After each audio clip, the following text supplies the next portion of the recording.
कक्षा 12 mathematics matrix आव्यूह। पहले इसको आज हम शुरू करने जा रहे हैं, जिसमें सबसे पहले हम आपको ये बता दें कि आव्यूह का हम यूज कहाँ कहाँ करते हैं।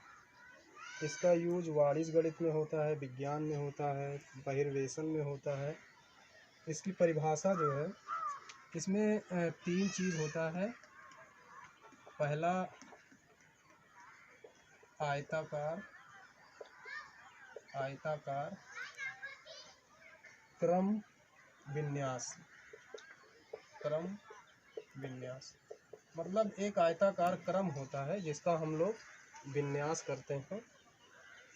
और इसका जो जनरल रूप होता है, जनरल रूप में हम इसको डिनोट करने का तरीका ये कैपिटल लेटर है, और इसके अंदर के जो अवयव होते हैं उनको हम स्मॉल लेटर से व्यक्त करते हैं, जैसे A11 A12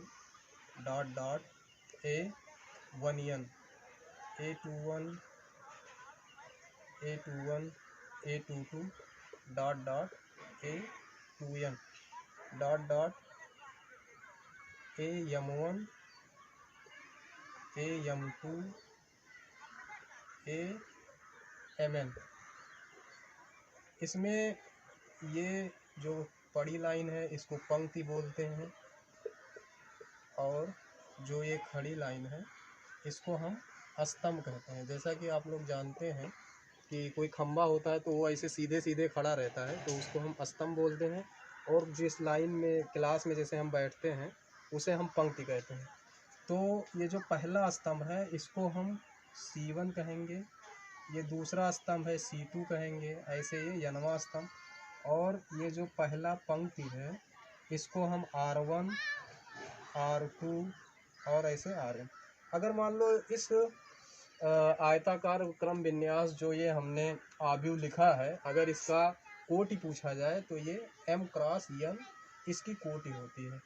m cross n इसलिए क्योंकि इसमें यम पंक्ति है। देखो, पहली पंक्ति, दूसरा पंक्ति, ऐसे डॉट डॉट यमवा पंक्ति। और स्तंभ को बाद में लिखा जाता है। इसमें ये पहला स्तंभ है, दूसरा स्तंभ है, ऐसे nवां स्तंभ। इसको अगर हम शॉर्टकट में लिखना चाहें, इसका एक रूप और होता है, ऐसे भी लिख सकते हैं AIJ। आई का मतलब होता है, जैसे मान लो यहाँ पे लिखा है A11, तो इसका मतलब ये हुआ कि पहली पंक्ति पहला स्तंभ। A12, तो यहाँ पे जो आई है इसको हम पंक्ति कहेंगे, और जो यहाँ पे J है इसको हम स्तंभ कहेंगे। यहाँ पे इसको हाँ, ये जो मतलब लॉन्ग फॉर्म में लिखा है, इसको अगर शॉर्ट फॉर्म में लिखना चाहें छोटे लेटर में, तो ये AIJ यम क्रॉस n। यहाँ पे ये जो आई है ये पंक्ति है और J स्तंभ है, और इस मैट्रिक्स का जो कोटि है वो यम क्रॉस n। तो ये हुआ मैट्रिक्स के बारे में। अब इसके बाद इसके कुछ टाइप्स होते हैं। टाइप्स में इसमें एक एग्जांपल्स हम बता दें। एग्जांपल जैसे मान लीजिए दे दिया AIJ बराबर I प्लस J, और अगर कहे कि 2 क्रॉस 3 ऑर्डर की एक मैट्रिक्स आप बताइए, 2 क्रॉस 3 ऑर्डर का आव्यूह बनाइए। तो AIJ, यहाँ पे I आपको पता है पंक्ति है, J स्तंभ है, यहाँ भी I पंक्ति है, J स्तंभ है। तो 2 क्रॉस 3 ऑर्डर, 2 क्रॉस 3 क्रम का हमें आव्यूह बनाना है। तो इसके लिए इसको कैपिटल लेटर से हमने कहा था कि डिनोट करते हैं। यहाँ पे A11 A12, यहाँ पे 2 जो लिखा है ये पंक्ति है, और जो 3 लिखा है ये स्तंभ है। तो यहाँ पे A11 A12, तो यहाँ पे 2 पंक्ति 3 स्तंभ रहेगा, मतलब A13, फिर A21 A22 A23। इसमें 2 पंक्ति हो गया, ये बेड़ा बेड़ा देखिए 2 पंक्ति हो गया, और ये खड़ा खड़ा 3 स्तंभ हो गया। ये 2 क्रॉस 3 ऑर्डर का हमारा मैट्रिक्स बन गया। लेकिन अब हमें इसकी वैल्यू निकालनी है कि इसका वैल्यू अगर इसमें रखा जाए तो कितना होगा। तो सबसे पहले आप A11 का मान निकालिए। तो A11 यहाँ I की जगह पे 1 लिखिए, J की जगह पे भी 1 लिखिए, तो 1 और 1 2 हो जाएगा। A11 का मान 2 आएगा। इसी प्रकार अगर A12 का मान निकालना चाहें तो I के जगह पे 1 और J की जगह पे यहाँ देखिए 2 लिखा है, तो J की जगह पे 2 लिखिए, 2 1 3, फिर इसके बाद A13 निकालना पड़ेगा इसी प्रकार, तो 1 + 3 = 4। और फिर इसी तरीके से A21 का मान हो जाएगा 2 1 3, A22 का मान हो जाएगा 2 2 4, और A23 का मान हो जाएगा 3 2 5, क्योंकि दोनों को जोड़ रहे हैं। अब हमारा जो रिजल्ट आएगा मैट्रिक्स वो हो जाएगा 2, और A12 के जगह पे 3 है, 3 फिर 4, और यहाँ पे होगा 3 4 5। तो ये हमारा मैट्रिक्स निकल के आया। अब इसके बाद हम आव्यूहों के प्रकार के बारे में डिस्कस करेंगे कि ये आव्यूह आखिर कितने टाइप्स के होते हैं। तो बड़ा इजी चैप्टर है ये, आप लोग ध्यान से देखिए इधर। आव्यूहों के प्रकार में पहला है कॉलम मैट्रिक्स, स्तंभ आव्यूह। स्तंभ आव्यूह जिसकी इंग्लिश होती है कॉलम मैट्रिक्स, COLUMN मैट्रिक्स। इसमें इसका जो जनरल मतलब शॉर्टकट फॉर्म है उसको हम इस तरह लिख सकते हैं, AIJ M × 1। मतलब अगर मान लो इसकी परिभाषा आप लोगों से लिखने के लिए पूछा जाए तो स्तंभ आव्यूह, जैसा कि नाम से ही स्पष्ट है, ऐसा आव्यूह जिसमें एक स्तंभ हो, क्योंकि पहले इसको हम पंक्ति कहते थे और बाद वाले को स्तंभ कहते थे। तो ऐसा आव्यूह जिसमें केवल एक स्तंभ हो उसे हम स्तंभ आव्यूह कहते हैं। जैसे एग्जाम्पल के तौर पे मान लो हमने ये एक आव्यूह बना दिया और इसमें एग्जाम्पल्स लिख दें 0 2 3। इसमें देखिए आप लोग 3 पंक्ति हैं, 1 पंक्ति 2 पंक्ति 3 पंक्ति और एक स्तंभ है, इसलिए ये स्तंभ आव्यूह हुआ। इसी प्रकार हमारा पंक्ति आव्यूह है। पंक्ति आव्यूह में भी इसी का अपोजिट, इसको हम इंग्लिश में रो मैट्रिक्स बोलते हैं, रो मैट्रिक्स। पंक्ति आव्यूह में ऐसा आव्यूह जिसमें केवल एक ही पंक्ति हो और स्तंभ कई हो सकते हैं। तो जैसे मान लीजिए ये लिख दिया 1 3 4, इसमें देखिए एक ही पंक्ति है और 3 स्तंभ है, 1 2 3। इसका ऑर्डर होगा 1 × 3। अगर मान लो इसको हम शॉर्टकट फॉर्म में लिखना चाहें इस रूप में, तो इसको हम लिख सकते हैं इस तरीके से, B = BIJ, और यहाँ पे 1 × n कर दो या m कर दो, कुछ भी कर दो। कुल मिला के कहने का मतलब ये है कि ऐसा आव्यूह जिसमें केवल एक ही पंक्ति हो और स्तंभ चाहे जितना हो, उससे हमें नहीं मतलब है, उसे हम पंक्ति आव्यूह कहते हैं। फिर इसके बाद आता है तीसरा नंबर पे, ये तो पहला हो गया, ये सेकेंड टाइप्स ऑफ मैट्रिक्स में। और फिर इसके बाद थर्ड है, थर्ड में होता है वर्ग आव्यूह। वर्ग जैसा कि नाम से ही स्पष्ट है कि जितने रो हों उतने कॉलम हो, तो उसे हम वर्ग आव्यूह कहते हैं। और इसका काफ़ी यूज है वर्ग आव्यूह का, अभी आप आगे देखेंगे, डिटर्मिनेंट पढ़ाया जाएगा तो उसमें इसका यूज है। तो कुल मिला के अगर आपको इसको डेफिनेशन मान लो लिखना है तो ऐसे लिख दीजिए कि ऐसा आव्यूह जिसमें पंक्ति और स्तंभ की संख्या समान हो, मतलब जितने पंक्ति हो उतने स्तंभ हो। जैसे मान लो हमने 3 × 3 ऑर्डर की एक पंक्ति लिख रहे हैं, 2 3 मतलब आव्यूह लिख रहे हैं, 4 5 6 1 3 4। ये इसमें पंक्ति की संख्या भी 3 है और स्तंभ की भी संख्या 3 है, इसलिए इसको हम वर्ग आव्यूह कहते हैं। अच्छा, अगर इसको हम जनरल फॉर्म में लिखें, शॉर्टकट फॉर्म में इस रूप में, तो इसको इस तरह लिख सकते हैं, AIJ M × M। अब इसमें M ऑर्डर की ये मैट्रिक्स है, I पंक्ति है, J स्तंभ है उसके अंदर का। फिर इसके बाद होता है हमारा विकर्ण आव्यूह। हाँ, इसमें एक चीज़ आप लोग और देख लीजिए, ये जो इसके ये डायगोनल्स हैं, इसको हम प्रिंसिपल डायगोनल्स बोलते हैं। प्रिंसिपल डायगोनल्स का मतलब मुख्य विकर्ण, प्रिंसिपल डायगोनल्स भी इसको बोलते हैं। और डायगोनल हम केवल डिफाइन वर्ग आव्यूह में ही कर सकते हैं। अगर वर्ग आव्यूह है तो उसी में हमारा डायगोनल डिफाइन होगा, क्योंकि 2 × 3 और 3 × 2 इन सब में डायगोनल नहीं मिल सकता। अब इसके बाद विकर्ण आव्यूह देखिए, विकर्ण आव्यूह में पहले ही बता चुके हैं कि विकर्ण आव्यूह इसका एक वर्ग आव्यूह होता है। इसका शॉर्टकट फॉर्म अगर आप लिखना चाहें तो ये होता है BIJ और M क्रॉस M। BIJ बराबर 0 कब? when जब I does not equal to J।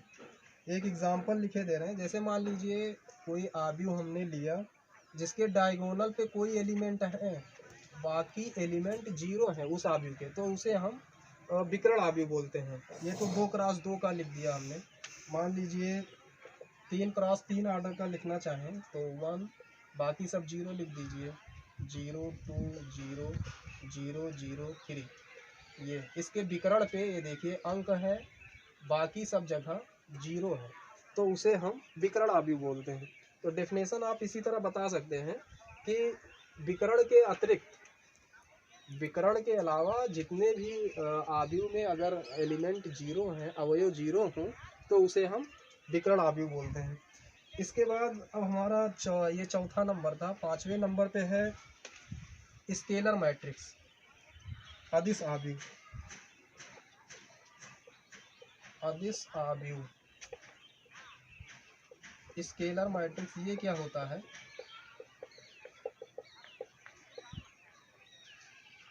Scalar matrix ऐसा आव्यूह होता है जिसके विकर्ण के अवयव समान होते हैं, मतलब वो भी एक प्रकार का विकर्ण आव्यूह ही होता है। बस इस फर्क इसमें केवल ये है कि ये जो विकर्ण पे एलिमेंट अलग अलग आ गए थे, बस ये समान होना चाहिए, बाकी इसके सारे अवयव 0 होते हैं इसमें भी। तो इसका जैसे मान लीजिए अगर आप शॉर्टकट फॉर्म में लिखना चाहते हैं तो BIJ M cross N BIJ when, यहाँ पे हम लिखे दे रहे हैं BIJ बराबर 0 होगा कब? जब I does not equal to J, मतलब I J के बराबर नहीं है तब इसका मान 0 होगा। और BIJ बराबर K, कोई कांस्टेंट होगा जब I बराबर J। अब इस बात को एक एग्जांपल के द्वारा हम समझते हैं, ये जो गणितीय रूप लिखा है। जैसे मान लीजिए हमने एक आव्यूह 3 क्रॉस 3 ऑर्डर का लिखा है। पहले ही आपको बता चुके हैं कि जो इसके विकर्ण पे अवयव होते हैं वो समान होने चाहिए। I बराबर जब J हो, ये I बराबर J ही तो है, 1 1 2 2 3 3, तो I बराबर जब J होगा तब कोई कांस्टेंट होगा, मतलब एक ही अंक होगा। बाकी सभी जब I J के बराबर नहीं होगा, जैसे ये 1 2 है, 1 3 है, तो यहाँ I J के बराबर कहाँ है? यहाँ 2 1 है, यहाँ 2 3 है, 3 1 है, 3 2 है, तो इन सब प्लेस पे I J के बराबर नहीं है, तो यहाँ पे मतलब इसका वैल्यू 0 होगा। तो इसको हम लिखे दे रहे हैं ये इस तरीके से, 0 √3 0 0 √3। यहाँ पे विकर्ण स्केलर मैट्रिक्स को आप कह सकते हैं कि ऐसा आव्यूह जिसके विकर्ण पे कोई समान अंक हो, बाकी सभी अवयव 0 हों, तो उसे हम अदिश आव्यूह बोलते हैं। अब इसके बाद एक बहुत ही इम्पोर्टेंट आव्यूह है आइडेंटिटी मैट्रिक्स, जिसका यूज हमें तमाम सवालों में होगा। जब आगे हम एक्सरसाइज कराएंगे तो उसमें कई जगह इसकी ज़रूरत पड़ेगी। तत्समक आव्यूह नाम से ही आप लोग समझ जाएंगे, आइडेंटिटी मैट्रिक्स। आइडेंटिटी का मतलब ही जानते हैं, पहचान। कुल मिला के इस मैट्रिक्स में कोई भी मैट्रिक्स से जोड़ा जाए तो वही मैट्रिक्स आएगा, गुणा करोगे तब भी वही आएगा। इसका जो शॉर्टकट फॉर्म के रूप में अगर आप देखें तो यहाँ पे 1 हो जाएगा तब यदि I बराबर J हो। यदि I बराबर J हो तो इसका मान 1 होगा, और 0 होगा कब? जब I J के बराबर नहीं हो। अब इसको आप देखिए, जैसे मान लीजिए एक एग्जांपल हमने लिख दिया, मान लीजिए A बराबर है, यहाँ पे I J के बराबर है तब 1 होगा, तो 1 1 ये I J के बराबर है, और यहाँ पे 2 2 ये भी I J के बराबर है तो 1 होगा, यहाँ पे 3 3 तो ये भी I J के बराबर है तो यहाँ पे 1 होगा। इसे हम आइडेंटिटी मैट्रिक्स लिखते हैं। और इसको डिनोट करने का तरीका है, क्योंकि ये 3x3 ऑर्डर का है तो इसे हम I3 से लिखेंगे। अगर मान लो 2x2 ऑर्डर का होगा तो उसे हम लिखेंगे 1001 इस तरीके से। तो ये हमारा आइडेंटिटी मैट्रिक्स है, जिसको हम किसी भी मैट्रिक्स से जोड़ें या घटाएं तो उसका मान 0 ही मतलब वही अंक आ जाता है। आइडेंटिटी का मतलब ही होता है। फिर इसके बाद एक अंतिम में है 7वां टाइप्स मैट्रिक्स का शून्य जीरो मैट्रिक्स। जीरो मैट्रिक्स मतलब शून्य आव्यूह, या इंग्लिश में आप नल मैट्रिक्स भी बोल सकते हैं। ये बहुत आसान है। ऐसा आव्यूह जिसके सभी अवयव शून्य हो। जैसे 2x2 का हमने ले लिया तो इसके सभी अवयव शून्य हैं। कोई ज़रूरी नहीं कि आप आइडेंटिटी मतलब वर्ग मैट्रिक्स ही लें, वर्ग के अलावा भी ले सकते हैं। ये देखिए हमने 2x3 ऑर्डर का ले लिया, ये भी नल मैट्रिक्स है और इसको डिनोट करने का तरीका इसे बड़ा O से डिनोट करते हैं। तो ये हमारा टाइप्स ऑफ मैट्रिक्स ख़त्म हो गया। अब आपसे बात करेंगे कि आव्यूहों को समानता, दो आव्यूह बराबर कब होंगे। आव्यूहों की समानता, इक्वेलिटी ऑफ मैट्रिसेस। मैट्रिसेस इसका प्लूरल फॉर्म है और सिंगुलर फॉर्म में मैट्रिक्स कहते हैं। इस तरीके से ये जो लिखा है ये सिंगुलर फॉर्म है, प्लूरल फॉर्म में है। तो दो आव्यूह बराबर कब होंगे, इसका परिभाषा है। जैसे मान लीजिए A बराबर AIJ, ये हमने शॉर्टकट फॉर्म में लिखा है, तथा B बराबर DIJ, ये दो मैट्रिक्स हमने लिया है। ये दोनों समान कहलाएंगे कब, जब ये दो कंडीशन को फुलफिल करें। पहला, वे समान कोटि के हों। कोटि का मतलब आप समझते ही हैं। अगर मान लो ये 2x3 ऑर्डर का हो तो ये भी 2x3 ऑर्डर का हो। अगर मान लीजिए ये 3x3 ऑर्डर का हो तो ये भी 3x3 ऑर्डर का होना चाहिए। इसी को हम कोटि कहते हैं।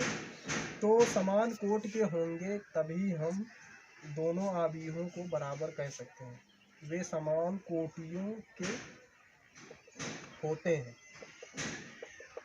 दूसरा कंडीशन, एक कंडीशन और फुलफिल करना चाहिए।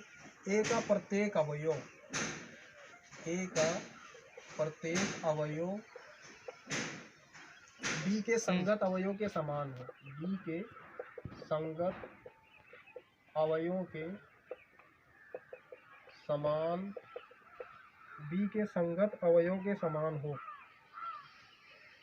अर्थात AIJ बराबर EIJ। एग्जाम्पल के तौर पे हम एक क्वेश्चन आप लोगों को कराए दे रहे हैं ताकि आप लोग समझ जाएं कि इस टाइप के सवाल किस इक्वालिटी ऑफ मैट्रिसेस पे सवाल किस तरीके से लगेंगे। जैसे मान लीजिए आपके किताब मतलब एक्सरसाइज का है, दूसरे का चौथे का पहला, पाँचवें का पहला सवाल है। क्वेश्चन है 4x 3 5 और y 1 z 5। देखिए दोनों की कोटि समान है। ये भी 2x2 ऑर्डर का है और ये भी 2x2 ऑर्डर का है। बराबर, बीच में इक्वलिटी का साइन लगा है। तो ये दोनों बराबर होंगे कब, जब y बराबर 4 हम कहेंगे, क्योंकि संगत अवयव बराबर है। z बराबर 3 कहेंगे तभी ये दोनों आपस में बराबर होंगे। x बराबर 1 कहेंगे और ये 5 के बराबर है, उससे कोई मतलब नहीं। तो इसमें यही फाइंड करना था, x y z की वैल्यू निकालनी थी। तो अगर इस टाइप का सवाल मिले आपके 5 बुक में एक्सरसाइज 3.1 में 5 नंबर में है 3-4 सवाल, तो इसको आप लोग ट्राई कीजिएगा। अब इसके बाद एक्सरसाइज के आपके 1-2 सवाल करा दे, फिर इसके बाद नेक्स्ट वीडियो में आपको बताएंगे, क्योंकि ज़्यादा लंबा वीडियो नहीं बनाना चाहते। जैसे मान लीजिए इसमें जैसे पहला सवाल है यहाँ पे 2/35√3 A बराबर, और है 5 -2 1 19 5/2 -5 -7 12 17। सबसे पहला इसमें पूछ रहा है आव्यूह की कोटि बताइए। तो कोटि आप लोग जानते हैं। सबसे पहले इसके पंक्ति को गिन लीजिए, क्योंकि आई और जे के बारे में हमने पहले ही बता दिया था कि जो पहले लिखा रहता है उसे हम पंक्ति बोलते हैं और जो बाद में लिखा रहता है उसे स्तंभ बोलते हैं। तो पंक्ति तो ये होता है, एक पंक्ति, दो पंक्ति, तीन पंक्ति। तो इसमें तीन पंक्ति है। स्तंभ कितना है? एक, दो, तीन, चार, चार स्तंभ है। तो अब इसका कोटि हो जाएगा 3x4, 3 × 4। इसमें अवयवों की संख्या पूछ रहा है तो आपको गिनने की भी जरूरत नहीं है, 3 चौक 12 लिख दीजिए। अवयवों की संख्या, अवयवों की संख्या बराबर 12। फिर इसके बाद और पूछ रहा है इसमें A13 का मान बताइए, A21 का मान बताइए। तो A13 देखिए, इसमें पहली पंक्ति है, तीसरा स्तंभ है। तो ये देखिए पहली पंक्ति यही है, 1 2 3, तीसरा स्तंभ ये है जिसकी वैल्यू 19 है। तो यहाँ पे हम 19 लिख देते हैं। A21 का मान पूछ रहा है, ये दूसरा स्तंभ है, पहली पंक्ति है तो नहीं, दूसरा पंक्ति है, पहला स्तंभ है। तो दूसरा पंक्ति ये वाला है, पहला स्तंभ यही है। तो यहाँ पे 35 दिया है। ऐसे बाकी दो तीन इसमें और दिया है, A33, A24, A23, जिसकी वैल्यू आप निकाल लेना। एक सवाल और करा दे इसमें। ये तो पहला क्वेश्चन आपका कंप्लीट हो गया। अब इसके बाद सेकंड नंबर देखिए। सेकंड में कह रहा है यदि किसी आव्यूह में 24 अवयव हैं, मतलब कोई आव्यूह है जिसमें 24 अवयव हैं, इसकी संभव कोटियाँ क्या हैं, इसकी कितनी कोटि बन सकती हैं। तो क्वेश्चन अब इतना लंबा हम नहीं लिखेंगे, आप लोगों के पास बुक होगा, बुक में देख लीजिएगा क्वेश्चन। जैसे 24 अवयव है किसी आव्यूह में, 24 अवयव तो उसके कुल कितने। तो देखिए इसको हम लिख सकते हैं 24 × 1, पहली कोटि तो ये हो सकती है। फिर इसके बाद 1 गुणे, इसको इस तरह लिख लीजिए 1 × 24। फिर 2 × 12 भी लिख सकते हैं क्योंकि 12 दूना 24। 3 × 8 भी लिख सकते हैं। 4 × 6 भी लिख सकते हैं। 5 के साथ नहीं लिख सकते क्योंकि 50 25 बनेगा ही नहीं। फिर 6 × 4 भी ले सकते हैं। 7 के भी 7 नहीं लिख सकते कि 7 के पहाड़ा में 24 आता ही नहीं है। 8 × 3 लिख सकते हैं। और अब और इसके बाद 12 बनेगा, 12 × 2, और फिर एक और बनेगा 24 × 1। तो ये कुल इतनी संभव कोटियाँ हैं। अगर 24 अवयव हैं तो हम कुल मिला के इतने संभव कोटि के रूप में लिख सकते हैं। 1 2 3 4 5 6 7 8 8 प्रकार से हम लिख सकते हैं उसकी कोटि, 8 प्रकार से। फिर इसमें थोड़ा सा और कह रहा है इसकी संभव कोटियाँ। इसमें 13 अवयव हो तो कोटियाँ क्या होगी। तो 13 अवयव के लिए हम केवल 2 ही कोटि लिख सकते हैं। अगर 13 अवयव हो तो एक तो हम 1 × 13 लिख सकते हैं और दूसरा 13 × 1, क्योंकि 13 और किसी के पहाड़ा में आता ही नहीं है। मान लो 2 × 12 तब भी एक अवयव बच जाएगा। तो इसलिए इसका केवल 2 ही प्रकार बनेगा और नहीं बन सकता है। तो इसी टाइप का ये तीसरा नंबर है, आप लोग कीजिएगा। चौथा नंबर अभी एक सवाल हम कराए हैं, बाकी आप लोग इसमें लगाइए। किसी सवाल में दिक्कत होगा तो आप लोग कमेंट कीजिएगा, हम उसको बताएंगे। एक्सरसाइज 3.1 कल कंप्लीट कराएंगे बस। Thank you.